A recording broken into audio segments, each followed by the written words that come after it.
안녕하십니까. 월간조선 박희섭입니다. 오늘은 이낙연 의원에 대해서 얘기를 해보겠습니다. 이낙연, 한때는 더불어민주당의 가장 지지율이 높은, 사실은 이낙연이 대통령 후보가 되는 것은 따놓은 당상이다, 이런 얘기가 나올 정도였는데 역시나 이낙연은 추락하면서 지지율이 지금 오르고 있지 않습니다. 정체 상태입니다. 그리고 지지율이 오를 만한 계기도 없을 것 같습니다. 이런 상황에서 이낙연 의원이 뜬금없이 개헌을 주장했습니다. 정체불명의 사회경제적 민주주의란 말을 꺼냈습니다. 이거 대체 뭔 말인지 모르겠습니다. 제가 이거를 갖다가 어저께 기사를 쓰고 또 오늘 이 영상을 찍기 전에 검색을 수차례 해봤습니다만 대체 사회경제적 민주주의가 뭔가 그런 개념 자체가 나와 있지 않습니다. 자기가 만든 얘기인지 모르겠는데, 그러면 국민적 공감대가 전혀 없는 어떤 이런 개념을 꺼내면서 개헌을 주장한다? 이게 말이 됩니까?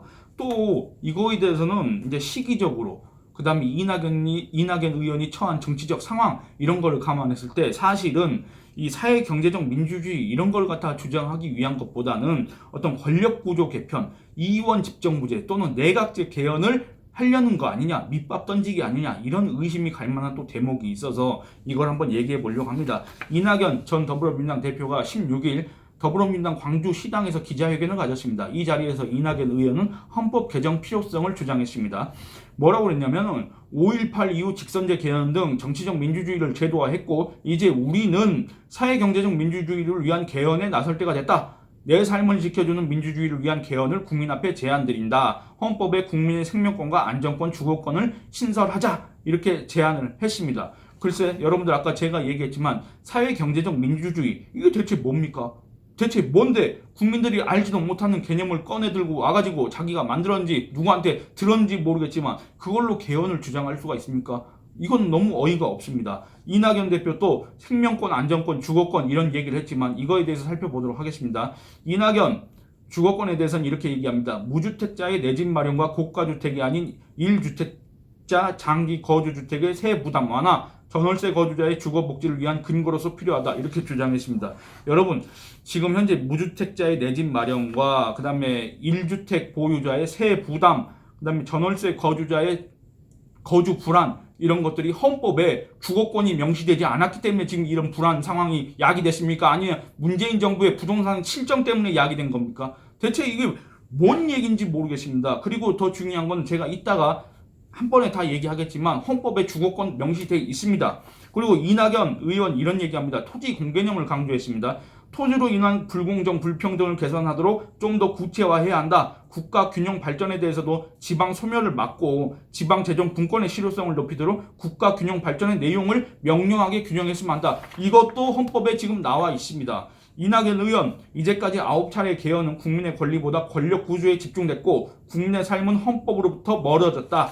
이번에는 달라야 한다. 이번 개헌은 대통령 선거 과정에 각 후보가 공약하고 차기 대통령 임기 시작과 함께 바로 추진할 것을 제안한다. 이렇게 얘기를 했습니다. 그런데 이미 이 이낙연 의원이 얘기한 이런 내용들은 우리 현행 헌법에 다 나와 있는 내용이고 구체적으로 나와 있습니다. 또 이 주거권, 그 다음에 안전권, 이런 것들 있지 않습니까? 이런 것들 지금 정부 실정 때문에 이루어지지 않고 있는 것이지 대체 무슨 문제가 있습니까? 그리고 국민 삶으로부터 멀어진 거는 헌법이 아니라 이 정부의 실정 때문에 우리 국민들 삶이 피폐해졌다, 이런 지금 의견이 지금 비등하지 않습니까? 이거를 지금 귀 기울여야 될 상황에 뜬금없이 개헌을 얘기하는 게 대체 무슨 속셈이냐 이겁니다. 참 기가 찰 일입니다.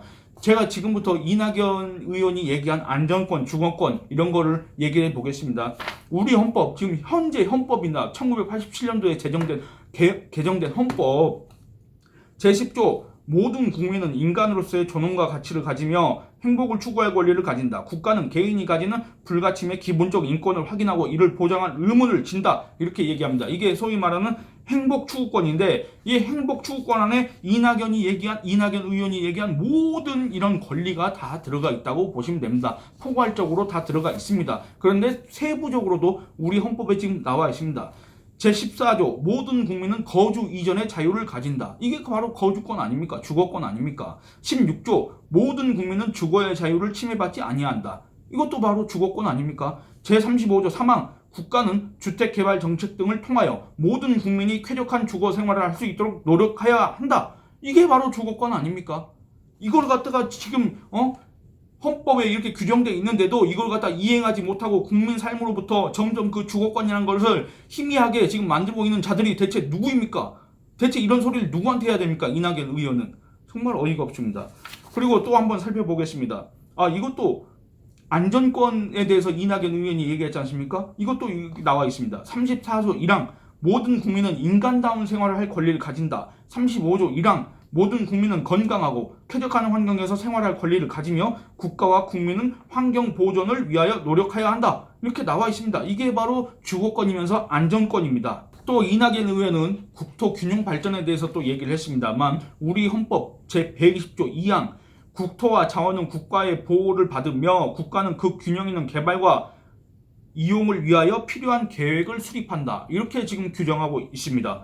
또 제가 또 뽑아온 내용에 따르면 120조, 122조는 국가는 국민 모두의 생산 및 생활의 기반이 되는 국토의 효율적이고 균형 있는 이용, 개발과 보존을 위하여 법률이 정하는 바에 의하여 그에 관한 필요한 제한과 의무를 과할 수 있다.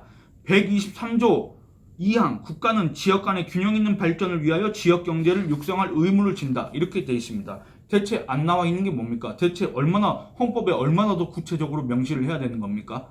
헌법은 대략적인 개괄적인 내용을 규정을 하고 그 하위 법령에 의해서 구체적인 실행 계획이나 개념이나 규정 같은 거를 이렇게 하는 거 아닙니까? 근데 대체 이낙연은 뭔 말을 하고 있는 겁니까? 대체 우리 현행 헌법이 변화하는 미래상을 담지 못하는 것도 아니고 우리 헌법이 뭐 어떤 문제가 있다고 우리 국민이 지금 느끼고 있는 것도 아니고 개헌을 해야 된다 이런 필요성을 지금 얘기하는 것도 아닌 상황에서 이낙연 의원 왜 뜬금없이 개헌을 얘기했느냐 그겁니다. 대체 그 까닭이 뭔지 모르겠다 그겁니다. 더구나 우리 국민 상당수가 문재인 정권 들어서 헌법이 유명무실해졌다 이렇게 비판하는 상황이지 않습니까? 그런데 왜 이낙연 의원은 개헌을 얘기할까? 이런 상황에서 보니까 이낙연 의원은 혹시 일각에서 얘기하는 이원 집정부제 또는 의원 내각제, 내각 책임제 이런 걸 추진하기 위한 밑밥을 던진 거 아닌가? 물론 자기가 대선 주자로 오르내리고 있기 때문에 대놓고 의원 내각제 이런 얘기를 하면은 자기가 못할 것 같으니까 판 깨려고 하는 거 아니냐 이런 비판이 나올까봐 무슨 대통령 후보들이 공약을 하고 차기 대통령 임기 시작과 함께 개헌을 추진하자 이런 얘기를 했지만은 어쨌든 이 개헌을 한번 던지는 순간에는 이게 힘을 받든 아니면 무산되든지 간에 이거에 대한 논의가 진행될 수밖에 없지 않습니까? 이 논의가 진행되면 어떤 일이 생기겠습니까? 그러니까 이 논의가 진행되면은 이낙연 의원이 이렇게 제시한 무슨 주거권, 안전권, 국토 균형 발전 이런 거에 대해서만 여당 의원들이 논의를 하겠습니까? 당연히 권력구조 개편에 대해서 논의를 할 수밖에 없습니다. 심지어는 국가 정체성을 갖다가 변화하는, 바꾸는 그런 작업도 시도할 수도 있습니다. 이런 것들을 왜 이 코로나 시국에 이 민생이 지금 신음하는 이 시국에 이런 개헌을 갖다가 주장하냐 그겁니다. 대체 이해가 안 됩니다. 왜 이런 정치적 판단을 했을까? 솔직히 궁금하기만 합니다.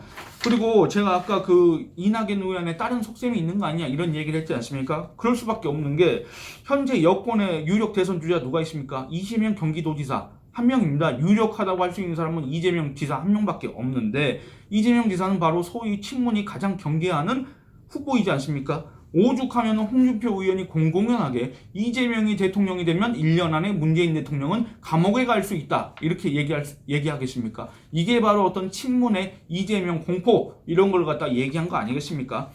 반면에 한때 친문의 지지를 받아가지고 유력 대선 주자로 반짝 떠올랐다가 이내 추락한 이낙연 대표 다시 그 예전 지지율을 회복할 수 있는 기회, 계기는 없을 것 같고 사실상 그 가능성은 없다고 볼 수 있겠습니다. 이런 상황에서 이낙연 의원이 정체불명의 사회 경제적 민주주의 이런 걸 내세워서 개헌을 얘기하는 것 바로 이거 권력구조 개편이 아닌가 이런 생각을 할 수밖에 없다 그겁니다.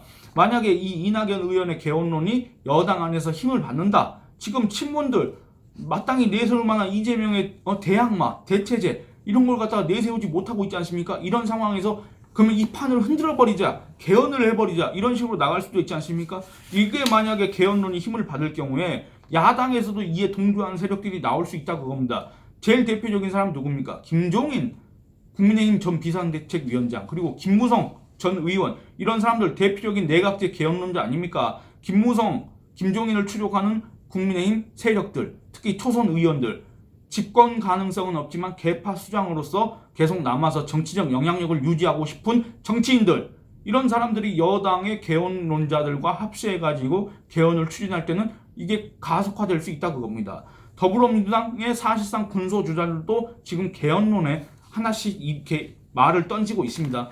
정세균 전 총리 뭐라 그랬냐면은 개헌은 꼭 필요하고 빠를수록 좋다. 분권형 개헌을 해야 된다. 이렇게 얘기를 합니다. 정세균 전 총리 입법, 사법, 행정 영역 간의 분권, 제왕적 대통령제에서 대통령 권한의 슬림화가 필요하다. 수직적으로는 중앙지방 관계에서 지방으로 재정을 더 보내고 권한도 더 강화해줘야 된다. 이렇게 얘기를 했습니다. 그러니까 이런 식으로 개헌 이제 얘기가 나오면은 뭐 최종적으로는 권력구조 개편이 나오고 그 다음에 국가 정체성 이런 얘기도 나오고 그 와중에 또 야권에서도 와 우리나라 이 권력구조 문제가 있다.